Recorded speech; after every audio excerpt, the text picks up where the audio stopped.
E fala, torcida São Paulina, começando mais um vídeo no canal. No vídeo de agora vamos estar vendo aí todas as notícias de hoje do nosso querido Tricolor, que se prepara para o confronto do meio de semana aí, mas temos notícias sobre a torcida do São Paulo, que parece que acordou, né, com tudo que tá acontecendo. Eu tô trazendo tudo para vocês. Antes de mais nada, já sabe, deixa aí embaixo, deixa o seu like, se inscreva no canal, ative o sininho de notificações, tem vídeo no canal todos os dias para vocês curtirem. Nós vamos assistir o vídeo junto aí, no final você sabe, eu volto, a gente vai falar muito não só do jogo do meio de semana, mas toda a situação política, financeira e muito sobre o nosso querido Tricolor.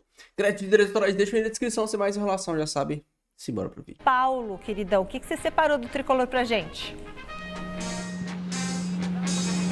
O São Paulo, Michele, que já mandou tantos jogos aqui no Pacaembu. Aliás, o Pacaembu, vou mostrar mais uma vez para vocês no cair ou no início da noite, no finalzinho da tarde aqui, iluminado parcialmente, pessoal ainda correndo lá na pista de atletismo. Tem uma mídia do Corinthians aqui também já preparada para o evento da Federação Paulista da Copinha São Paulo. Enquanto o Osmar de Menezes traz aqui a câmera de volta para o meu lado, vou falar um pouquinho desse São Paulo. Eu citei a questão do Pacaembu, porque o São Paulo está sem casa para finalizar o Campeonato Brasileiro. Por conta dos shows lá no Morumbi, o gramado está muito judiado. São Paulo havia pedido uma mudança, porque o São Paulo tem 3 jogos, 2 fora e 1 contra o Internacional, mando do São Paulo. São Paulo tinha pedido alteração para jogar esse jogo no Morumbi, mesmo com gramado judiado, mas recuou, mudou de ideia. A informação é essa: o São Paulo pediu, através de um ofício que foi enviado para a CBF, novamente a alteração, mudou de ideia, quer jogar na Vila Belmiro no dia 3 de dezembro contra o Internacional. Por 2 motivos. Um é o oficial, o gramado está muito judiado lá no Morumbi. Daria até para jogar, mas está muito judiado. O outro motivo é que a torcida está preparando um protesto mais forte contra a diretoria e o São Paulo entende, não vai confirmar isso publicamente, mas entende que o protesto lá na Vila Belmiro será mais suave. Então o São Paulo deve jogar, se não mudar de ideia de novo, jogar contra o Inter na Vila Belmiro. É o Fluminense no Maracanã na quinta-feira, o próximo adversário. O Alisson volta, o Sabino está suspenso, o Rafael também está suspenso, o Tolói e o Ferreirinha são dúvidas com problemas físicos. Quinta-feira, Fluminense no Rio. Na quarta da semana que vem, provavelmente em Vila Belmiro, o jogo contra o Internacional. E fecha o ano o Tricolor Paulista jogando contra o Vitória, dia 7 de dezembro, em Salvador, no Barradão. E o Pacaembu aqui à disposição. Tudo bem, não é mais o Pacaembu de outrora, mas o São Paulo já ganhou campeonato aqui. O Leônidas da Silva estreou aqui pelo São Paulo. Um marco na vida do São Paulo, Diamante Negro, em 1942, com mais de 70 mil pessoas no Paulo Machado de Carvalho. Mas o São Paulo deve jogar mesmo na Vila contra o Inter. E eu volto já já no Jornal da Gazeta para falar do Palmeiras, Michele. Tá certo, Silvestre. Muito obrigado por todas as informações. Fala, Garrafa, por que você está ansioso? Não, eu fico com saudade do Pacaembu, né? Do bom e velho Pacaembu, hoje privatizado, não é mais nosso o estádio do Pacaembu. E o São Paulo, Miller, eu vi esse aqui com a camisa do São Paulo, aí vem a notícia que o São Paulo quer jogar na Vila Belmiro por causa que a torcida vai fazer um protesto. Aí para o mundo, aí o Abel não quer jogar o... Que tempos são esses, minha gente? O Abel não quer jogar porque os jogadores estarão cansados na final da Libertadores. Olha, banana tá comendo macaco, Miller. Anunciou que havia uma possibilidade de jogar esse jogo, o último jogo da temporada contra o Internacional no Morumbis. O São Paulo desistiu desse anúncio. Não vai ser mais no Morumbis, não vai dar tempo do campo ficar pronto. Na mesma hora ali, mais ou menos, tem foi divulgado, enfim, foi apurado por muita gente, que o São Paulo arrecadou com os shows aí do fim de semana do Oasis 4 milhões. E que a empresa que cuida lá dos shows vai replantar lá a grama no Morumbi. Essa então seria a notícia boa. Só que ao mesmo tempo é a notícia ruim. Não vai ter jogo no Morumbi, não senhor. Vai ser na Vila Belmiro. Então, portanto, o São Paulo de fato não joga mais em casa nesse ano, com um adendo, um asterisco, o Arnaldo. Estava programado um protesto nesse jogo no Morumbi, que não vai ter mais. Pelo menos o jogo, o protesto eu não sei. Só uma coisa, doutor Arnaldo, falar. Ainda a CBF está marcado Cícero Pompeu de Toledo, tá? Porque tinha feito alteração. A informação e aí a apuração pela manhã é essa. Não é ainda no site da CBF, tá? Bom, vamos começar por essa ressalva. O São Paulo, há poucos dias, pediu, Isso. junto à CBF, a marcação do jogo no Morumbi, sem saber como estaria o campo depois de 4 bandas se apresentarem. A notícia, temos que dar o crédito, dessa reviravolta, a primeira pessoa da notícia foi o André Hernando, nosso companheiro da ESPN, dizendo que depois, só ver as imagens, acho que a gente não tem, né? Eu pedi pro Tirone ontem, ele foi no show lá, pisou no campo, eu falei, tem condição? Estava na arquibancada. Eu quero saber a primeira pessoa que for tirar a placa, se o Casares vai tirar a placa, como é que vai estar? O campo está impraticável, metade dele está impraticável, foram 4 shows, 4 bandas, mais de 4 shows, praticamente um mês com o campo coberto, sendo pisoteado e judiado. E aí, a notícia apurada pelo André Hernan, que depois da desmontagem do palco já chegou à conclusão que seria, mesmo que a empresa faça o replantio, que troque o gramado inteiro, são 7 dias. O São Paulo joga em casa daqui a 7 dias. O que já me colocava, quando teve essa solicitação, mais como uma satisfação ao torcedor do que praticamente uma coisa prática. Né? Não seria possível replantar o campo em 7 dias. Vamos só lembrar um pouquinho. Quando a gente saiu do Morumbi, São Paulo 2, Bahia 0, foi aquele dia que eu falei que o vendedor de água veio falar pra gente Feliz Natal. Feliz Natal. Faltavam 4 jogos pro São Paulo como mandante. E eu falei pra você, o São Paulo não vai jogar mais em casa. No dia do jogo contra o Bahia.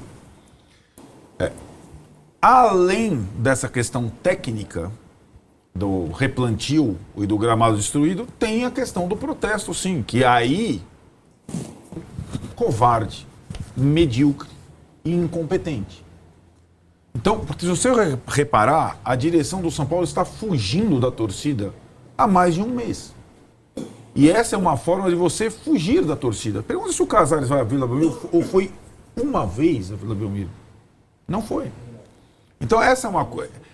Esse ato final desse ano de não jogar em casa, e é o único dos 20 clubes que não está jogando, e esse acordo que rende ao São Paulo, quanto? 4 milhões por 4 show? milhões do show.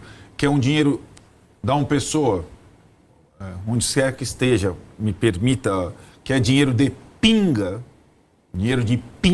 que não dá uma arrecadação de um jogo, 4 milhões de reais, num jogo grande, dinheiro de pinga, de um acordo que só é possível por um clube que tem campo sintético ou de piso de plástico, que é o São Paulo azucrina tanto o Palmeiras, e fez o mesmo modelo de contrato com a mesma empresa que gera, só que ele não tem piso de plástico, graças a Deus, no seu estádio. E é uma das bandeiras para isso. Então, ou você tem a quantidade de shows que o São Paulo programou para o seu estádio, ou você tem jogo com piso natural. Isso está claro. A empresa se responsabilizar pelo replantio já estava no contrato, só que é quando acaba a temporada, certo? Não tem grama, nem gado passa no Morumbi hoje. Não tem nem pasto para comer. Nem o Barão, o cavalo do Massini, comeria o campo pisoteado pelo Oasis. Né? Então, esse desleixo, o governo do Casares acabou um ano antes. Agora o que a gente vai perceber, faltando um ano antes, é como vai ser se ele primeiro vai conseguir completar o mandato. Essa é a primeira questão, é uma dúvida que eu tenho. Segunda, qual o nível de protesto que vai vir daqui para frente? Porque o torcedor do São Paulo, seja organizado ou não, ele não vai ficar mais 13 meses nessa situação. O time sendo tirado do seu convívio, certo? E, obviamente, com essas decisões, ele, Casares e seu governo, eles mostram que eles não estão preocupados minimamente com qualquer objetivo esportivo na temporada, como não estiveram. Tanto que, faltando 4 jogos como mandante, se você ganha os 4, você vai à Libertadores. Né? Só que você não tem campo para jogar. E, se ele for a pré-Libertadores, se herdar a 8ª vaga, já tem show para os dias da pré-Libertadores. Né? Então, essa circunstância, ela vai deixando ingovernável o São Paulo. E nós vamos ver aonde isso vai parar. O reflexo imediato é o torcedor se distanciar, se revoltar, mas eu chamo a atenção para você desde o início nas palavras do treinador do São Paulo. Ele, se continuar nesse estado de coisa, ele vai largar. Ele vai largar. E qualquer pessoa séria do time de futebol do São Paulo larga. Jogador larga. Treinador larga. Massagista larga. Que isso não existe o que está acontecendo. E a gente está normalizando. Eu fico pasmo como muita... Eu fiquei aqui um mês xingando esse acordo lixo com a Live Nation, dinheiro de pinga, e todo mundo achando normal isso. Achando legal. Ah, não, porque eu produzo não sei quantos milhões por show, tal, não sei o que lá. Cara, isso é inacreditável o que está acontecendo. O São Paulo não joga o final da temporada na sua casa. E aí vai cobrar do treinador, dos jogadores, que tem lá 16 desfalques, né? Para jogar contra o Fluminense do Zubeldia e depois, putz, se eu conseguir um ponto lá, talvez o jogo com o Inter em casa eu tenha condição de firmar o 8º lugar e ninguém me tira. Nessa briga ridícula com outros 2 times ridículos no campeonato, ou 3 times que são o Corinthians, o Bragantino e o Atlético Mineiro. Poderiam os 4 pegar esse brasileiro e serem cancelados pelas campanhas ridículas que tem. Mas um vai terminar em 8º. De qualquer forma. Um termina em 8º. E se tiver G8, ele joga para a Libertadores. O presidente do São Paulo, evidentemente, não quer isso. Está com medo do seu próprio torcedor. É uma coisa lamentável, para dizer o mínimo. Muito bem, e aí, Vessa? Não joga em casa, agora ia jogar, mas não vai mais. O maior problema não é o estádio, é quem vai estar dentro dele. Você não tem 15, que adianta? Você podia jogar na Vila, põe todo mundo o time de São Paulo titular. Se tivesse todo mundo, teria jogo e jogaria bem, mesmo na Vila. O problema é que você está juntando as duas coisas, você está se afastando. Uma coisa não tem a ver com a outra. Pelo contrário, no seu estádio você é capaz de ganhar. O São Paulo ganhou do Bahia com o pé nas costas. Isso, poderia minimizar esse problema. Evidente, que eu tô dizendo. Evidente. Mas imagina se você tem todo mundo e mais o seu estádio. Seria outro cenário. O problema é esse. Você não tem nenhuma coisa nem outra. E aí você vai dificultando. Esse lance da 8ª vaga, pela data, tá dando um dia de diferença. Não vai ter o jogo. E vai ser uma pré-Libertadores. Vai valer muito o jogo. Você pode ir para uma fase de grupos que te dá 12 milhões de renda e mais $1 milhão por jogo. A vitória mais 300, 1 milhão por jogo. É um dinheirão que dá a Copa Libertadores. Então ficou numa situação muito difícil pro São Paulo. Não tenho dúvida disso, não. Você acha que o Crespo é capaz de largar o barco mesmo, Massa? Olha, eu tenho certeza. Se continuar assim, ele cai fora. Cara, aonde já se viu um time de alto rendimento, que tem dinheiro investido lá, não é barato também, não. A folha de pagamento. Tem dinheiro lá, todo mês. Treinar com 11, com 13, com 14. Hoje isso aí não dá, cara. Aí não dá. Se eu sou treinador, eu falei, Casares, obrigado, mas nessa situação não tem o que eu fazer aqui.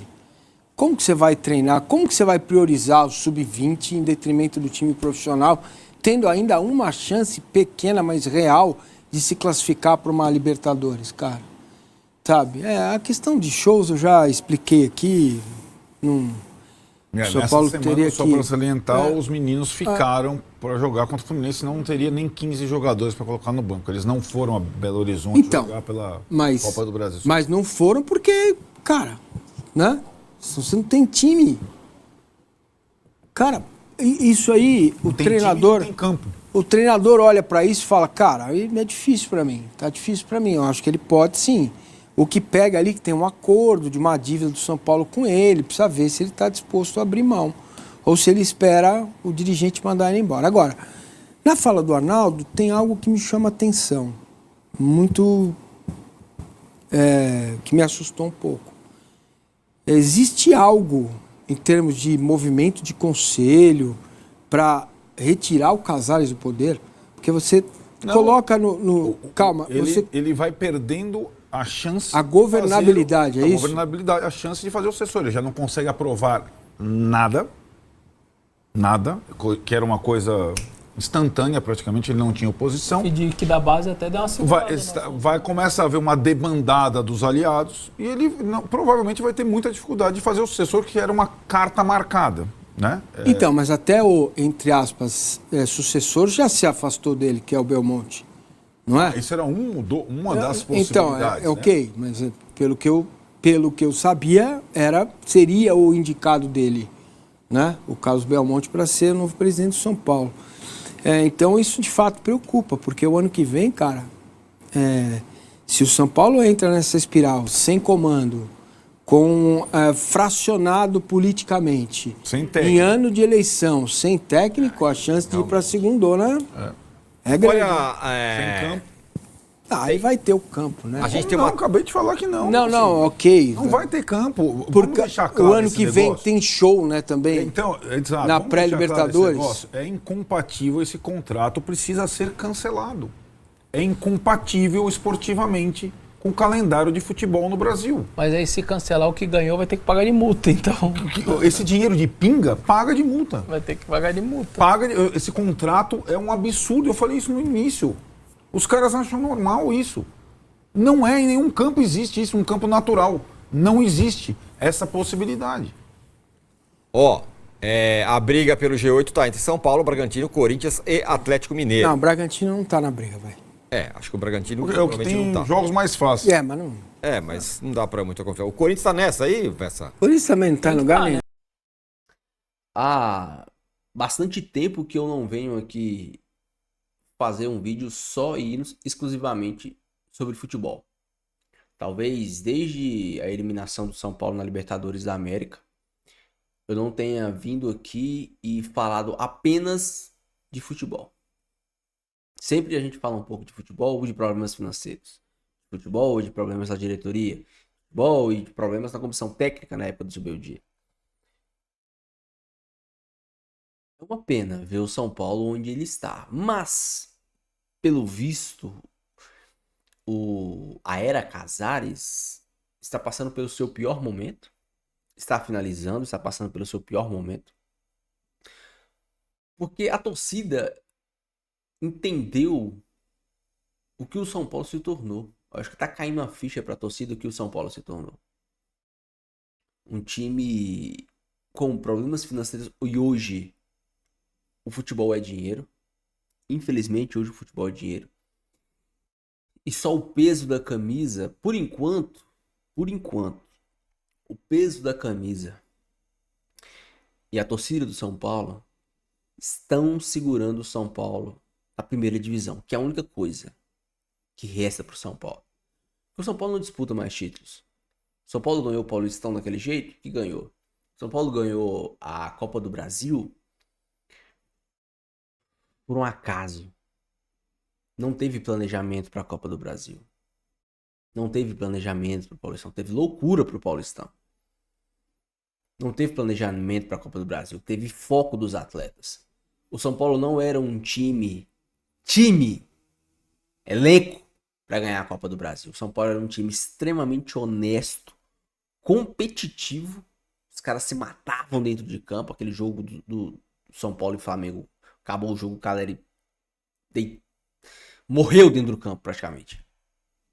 Desfaleceu dentro do campo. De tão cansado, de tão exausto que ele estava. É um time de caráter. Tecnicamente é um time brilhante? Não. Longe disso. Mas era um time bem treinado pelo Dorival. Tinha uma forma de jogar. Hoje, muito pelo Crespo, que é um técnico, vamos dizer assim, mais moderno, o São Paulo precisa de peças para efetuar um futebol decente. O São Paulo hoje está jogando o Crespo, assim como o Zubeldia também, só que ao contrário do que alguns acham, tem gente que acha o Zubeldia mais técnico que o Crespo. Eu não acho. O Zubeldia era extremamente preso ao sistema dele, o 4-2-3-1. O Crespo hoje ele é refém do sistema de 3 zagueiros, porque ele não tem peças para jogar de outra maneira. O Zubeldia ele tinha peças para jogar de outra maneira, com 2 atacantes, com 3 atacantes. Não era muita peça, mas ele tinha como mudar. Jogava com 3 volantes, tinha como mudar. Mas o Zubeldia, eu tô falando aqui que o Zubeldia tinha todas as peças possíveis. Eu tô dizendo que o que o Zubeldia tinha, o Crespo pegou o São Paulo do Zubeldia e começou a jogar com 3 zagueiros. Então ali você já tinha 2 maneiras de jogar. A maneira do Zubeldia e a maneira de 3 zagueiros. Você poderia jogar de outras formas. O Zubeldia era um técnico mais pragmático, mais preso às suas ideias. O Crespo hoje é um técnico preso ao que ele tem. Ele já deu entrevistas que pretende mudar o time, pretende fazer o time jogar de outra maneira, não só de 3 zagueiros, talvez com 2 pontas, talvez com 2 meias, mas ele não tem peças.